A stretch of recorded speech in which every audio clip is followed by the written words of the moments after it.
శ్రీ మహాగణాధిపతయే నమః. ఈరోజు మనం 2024 సంవత్సరం అక్టోబర్ నెల మాస ఫలాల్లో భాగంగా మిథున రాశి వారికి ఈ మాసం ఎలా ఉంటుంది అనేటువంటి అంశం గురించి తెలుసుకోవడానికి ప్రయత్నం చేద్దాం. మిథున రాశి అనగానే మృగశిర నక్షత్రం 3-4 పాదాలు, ఆరుద్ర నక్షత్రం 1-2-3-4 పాదాలు, పునర్వసు నక్షత్రం 1-2-3 నక్షత్ర పాదాల్లో జన్మించిన వాళ్ళందరినీ కూడా మనం మిథున రాశి జాతకుల కింద పరిగణిస్తాం. ఈ మాసం గ్రహగతులను కనుక పరిశీలించినట్లయితే వృషభంలో గురుడు, మిథునంలో కుజుడు, కన్యలో రవి బుధ కేతువులు, తులలో శుక్రుడు, కుంభంలో శని, మీనంలో రాహు సంచరిస్తున్నారు. వీటితో పాటుగా రవి కుజ బుధ శుక్రుల యొక్క స్థానమార్పు అనేటువంటిది జరుగుతోంది. మరి ముఖ్యంగా ఈ మాసం చెప్పదగ్గ విశేషం ఏంటంటే ఈ మాసం దాదాపుగా ద్వితీయార్థంలో రవి కుజులు నీచ స్థానాల్లో ప్రవేశించి సంచరించడం అనేటువంటిది కూడా ప్రధానమైనటువంటి ఫలితాలను నిర్దేశిస్తోంది. ఈ గ్రహగతులను కనుక పరిశీలించి చూసినట్లయితే మిథున రాశి వాళ్ళకి ప్రథమార్థం బాగుంటుంది, కొన్ని రంగాల వాళ్ళకి చాలా బాగుంటుంది. ద్వితీయార్థం మాత్రం కొన్ని రంగాల వాళ్ళకి కొన్ని అనూహ్యమైనటువంటి ఇబ్బందులు రాబోతున్నాయి.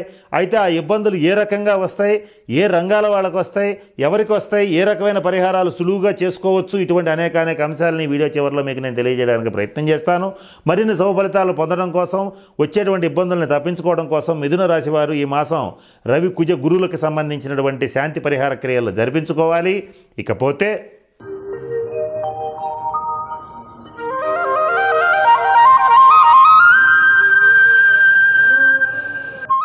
ఈ మాసం మిథున రాశి వాళ్ళు వాళ్ళ యొక్క సూక్ష్మబుద్ధితో, వాక్చాతుర్యంతో అనేక సమస్యల నుంచి సునాయాసంగా బయటపడగలుగుతారు. పెద్ద సమస్యల నుంచి అతి సులువుగా బయటపడగలుగుతారు. కానీ ఈ మాసంలో చాలా చిన్న విషయాల్లో ఎక్కువ ఇబ్బంది పడటం అనేటువంటిది జరుగుతుంది. ఈ విషయంలో కొంచెం జాగ్రత్తగా ఉండాలి. సమస్య చిన్నదైనా కూడా కొంచెం ఎక్కువగా ఆలోచించవలసినటువంటి పరిస్థితి గోచరిస్తోంది. ప్రతి విషయంలోనూ అనేక జాగ్రత్తలు తీసుకుంటారు. ప్రతి రంగంలోనూ, ప్రతి సంఘటనలోనూ, ప్రతి కుటుంబ సభ్యుల యొక్క విషయంలోనూ అనేక రకాలైనటువంటి జాగ్రత్తలు తీసుకుంటారు. సంతానం విషయంలో ఆపేక్షలు పెరుగుతాయి. సంతానం మీద ప్రేమాభిమానాలతో వాళ్ళ జీవితానికి, వాళ్ళ భవిష్యత్తుకి కావలసినటువంటి అనేక కార్యక్రమాలని ఈ మాసం ప్రారంభిస్తారు. వ్యాపారస్తుల విషయానికి వచ్చేటట్లయితే మిథున రాశి వాళ్ళకి ఈ మాసం చాలా అద్భుతంగా ఉంది. మరి ముఖ్యంగా కమిషన్ వ్యాపారం చేసేటువంటి వాళ్ళు, రియల్ ఎస్టేట్కి సంబంధించి వ్యాపారం చేసేటువంటి వాళ్ళు, అలాగే బంగారు వెండి వంటి లోహాలకు సంబంధించిన వ్యాపారం చేసేటువంటి వాళ్ళకి చాలా బాగా కలిసి వస్తుంది. ఈ మాసం అద్భుతమైనటువంటి శుభ ఫలితాలు ఉంటాయి. ఎవరైతే ఈ వ్యాపార అభివృద్ధి కోసం రుణాలు తీసుకోవడానికి ప్రయత్నం చేస్తూ ఉంటారో బ్యాంకుల నుంచి సకాలంలో రుణాలు అందటం అనేటువంటిది కూడా జరుగుతుంది. ఇకపోతే మిథున రాశి విద్యార్థుల విషయానికి వచ్చేటట్లయితే విద్యాయోగం చాలా బాగుంది. ఉన్నత విద్య ప్రాప్తిస్తుంది. మీరు కోరుకున్నటువంటి కాన్వెంట్స్లో, స్కూల్స్లో, కాలేజెస్లో, యూనివర్సిటీస్లో మీరు అనుకున్నటువంటి సీట్లు లభిస్తాయి. పోటీ పరీక్షల్లో కూడా ఉత్తీర్ణతా శాతం అనేటువంటిది పెరుగుతుంది. ఏ రకంగా చూసినా విద్యార్థుల విషయంలో మంచి శుభ ఫలితాలు ఉంటాయి. మరిన్ని శుభ ఫలితాల కోసం మేధో దక్షిణామూర్తి స్తోత్రాన్ని పఠించండి. ఒకవేళ మీకు రాకపోయేటట్లయితే ప్రతిరోజు ఉదయం స్నానం చేసిన తర్వాత మేధో దక్షిణామూర్తి స్తోత్రాన్ని కనీసం వినండి. దీనివల్ల మీ యొక్క మేధస్సు పెరుగుతుంది, విద్యాభివృద్ధి అనేటువంటిది కూడా జరుగుతుంది. ఇకపోతే మిథున రాశి ఉద్యోగస్తుల విషయానికి వచ్చేటట్లయితే ప్రభుత్వ రంగంలో కానీ, ప్రైవేట్ రంగంలో కానీ ఉన్నటువంటి ఉద్యోగస్తులు ఎవరైతే ఉంటారో వాళ్ళ ట్రాన్స్ఫర్స్ ఎవరైతే ఎక్స్పెక్ట్ చేస్తుంటారో వాళ్ళకి అంత ఈజీగా ట్రాన్స్ఫర్స్ అనేవి రావు. మరికొంతకాలం ఎదురు చూడవలసినటువంటి పరిస్థితి ఉంది.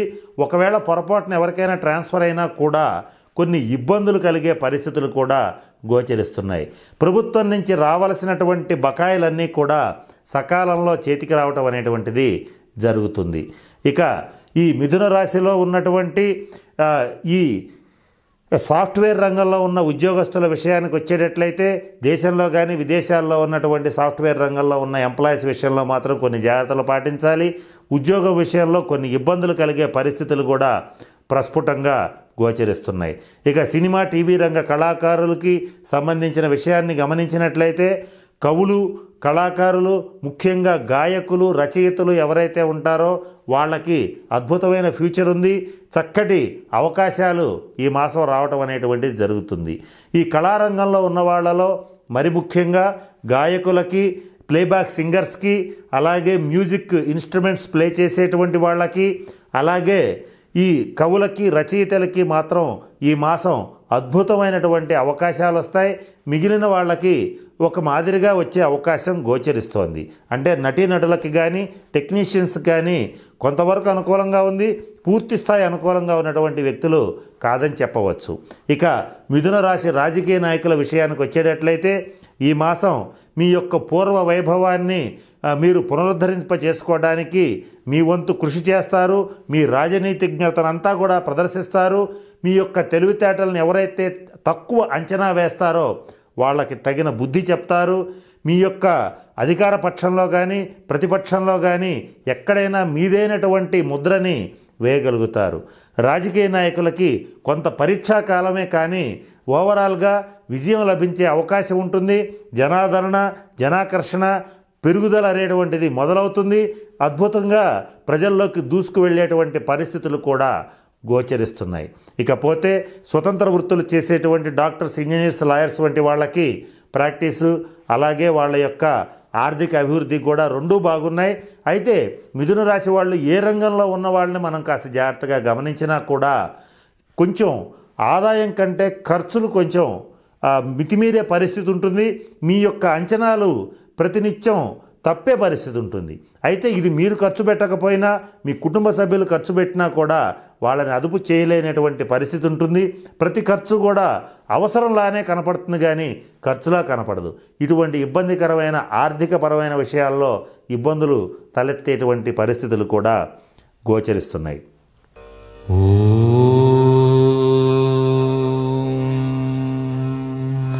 గురుగ్రహ అనుగ్రహం కోసం ఇప్పుడు మీరు పాటించవలసినటువంటి పరిహారాల గురించి ఇప్పుడు నేను తెలియజేయడానికి ప్రయత్నం చేస్తాను. వాటిల్లో మొదటిగా మీరు మీ దగ్గరలో ఉన్నటువంటి శివాలయంలో గురుగ్రహానికి జపం చేయించి శనగలను గనక దానం ఇచ్చేటట్లయితే గురుగ్రహ అనుగ్రహం అనేటువంటిది జరుగుతుంది. ఇది మీరు మీ దగ్గరలో ఉన్నటువంటి శివాలయంలో చేయాలి తప్పితే ఇంట్లో చేసుకోవడానికి పరిహారం పనికిరాదు, అలా చేయకూడదు. కనుక మీరుగా మీ ఇంట్లో మీ సొంతగా చేసుకోవడానికి ఉపయోగపడేటువంటి పరిహారాలను కూడా ఇప్పుడు మీకు నేను తెలియచేయడానికి ప్రయత్నం చేస్తాను. వాటిల్లో మీకు చేతనైనది పాటించండి, మీకు అవకాశం ఉన్నంత వరకు ఈ పరిహారాలు పాటించండి.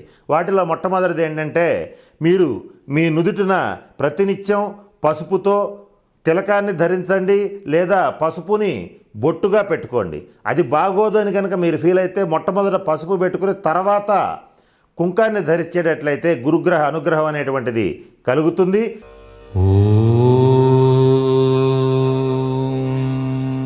మీరు కుజగ్రహ అనుగ్రహం కోసం చేయవలసిన పరిహారాలు ఏమిటనేటువంటి అంశం గురించి ఇప్పుడు తెలుసుకుందాం. ఇక్కడ కుజగ్రహం కోసం అంటే కుజగ్రహం యొక్క అనుకూల దృష్టి కోసం కుజగ్రహం ఇచ్చేటువంటి శుభ ఫలితాలు పొందడం కోసం మీరు మీ దగ్గరలో ఉన్నటువంటి శివాలయంలో కుజగ్రహానికి సంబంధించినటువంటి గ్రహ మంత్రాన్ని అలాగే జపింప చేసుకుని అలాగే కందుల్ని గనక దానం ఇచ్చేటట్లయితే చక్కటి పరిహారం అనేటువంటిది లభిస్తుంది. ఒకవేళ ఇది చేయలేని వాళ్ళు చేయవలసిన పరిహారాలు కూడా మీకు ఇప్పుడు తెలియచేయడానికి ప్రయత్నం చేస్తాను. వాటిల్లో మొదటిగా పక్షులకి ఆహారం వేయండి. పక్షులకు ఆహారం వేస్తే కుజగ్రహ శాంతి అనేటువంటిది జరుగుతుంది. అలాగే మరొక చిన్న పరిహారం గురించి ఇప్పుడు గమనిద్దాం. అదేమిటంటే మీ దగ్గర ఎప్పుడు కూడా ఒక చతురస్రాకారపు ఒక వెండి డాలర్ని ఉంచుకోండి, లేదా దాన్ని మెడలో ధరించినా పర్వాలేదు, లేదా మీ బిలాంగింగ్స్లో పర్సులో ఉంచుకున్నా పర్వాలేదు. ఇలా చేసేటట్లయితే కుజగ్రహం యొక్క సంపూర్ణ అనుగ్రహం అనేటువంటిది లభిస్తుంది. కనుక నేను చెప్పినటువంటి అన్ని అంశాలని పరిశీలించి తగిన పరిహారాలు పాటించి తగిన జాగ్రత్తలు తీసుకుని చక్కగా మిథున రాశి వాళ్ళందరూ కూడా అష్టైశ్వర్యాలతో భోగభాగ్యాలతో చక్కటి కుటుంబ సౌఖ్యాన్ని అనుభవించాలని చక్కటి జీవితాన్ని గడపాలని మనస్ఫూర్తిగా ఆ పరమేశ్వరుని ప్రార్థిస్తూ సెలవు తీసుకుంటున్నాను. స్వస్తి.